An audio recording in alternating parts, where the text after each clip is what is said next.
কল্পার চড়াই উতরাই পেরোতে পেরোতে আমরা এসে উপস্থিত হলাম সেই বিখ্যাত হ্যাঙ্গিং রোডে কাছাকাছি, যেখান দিয়ে অনেক গাড়ি খুব ধীরে ধীরে চলছিল। তারই পিছনে ছিলাম আমরা। আস্তে আস্তে এগিয়ে চললাম চারিদিকের সুন্দর দৃশ্য উপভোগ করতে করতে।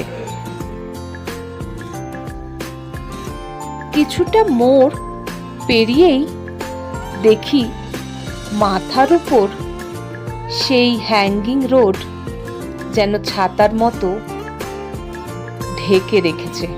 ক্রমশই আমরা এগিয়ে যেতে থাকলাম। চারিদিকের এই অপার বিস্ময় আমাদের মনে করিয়ে দেয় আমাদের ভারতবর্ষের এত সুন্দর সুন্দর জায়গার কথা, যেখানে সব জায়গায় গিয়ে হয়তো আমরা পৌঁছাতে পারি না। তবুও এই বিস্ময় যেন মনকে নাড়িয়ে দিয়ে যায়। পৃথিবীর মোস্ট ডেঞ্জারাস রাস্তাগুলোর মধ্যে এটিকে একটি ধরা হয়। সত্যি, কারণ এখানে যেভাবে পাথরগুলো ঝুলছে তার কোনো নিশ্চয়তা নেই।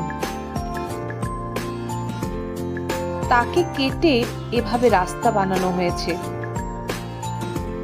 যেখান দিয়ে আমাদের গাড়ি ক্রমশই এগিয়ে চলল আমাদের গন্তব্য কল্পার দিকে।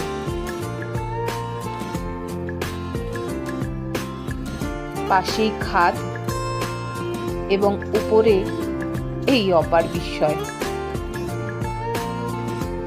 সব মিলিয়ে মনটা আনন্দে ভরে উঠেছিল।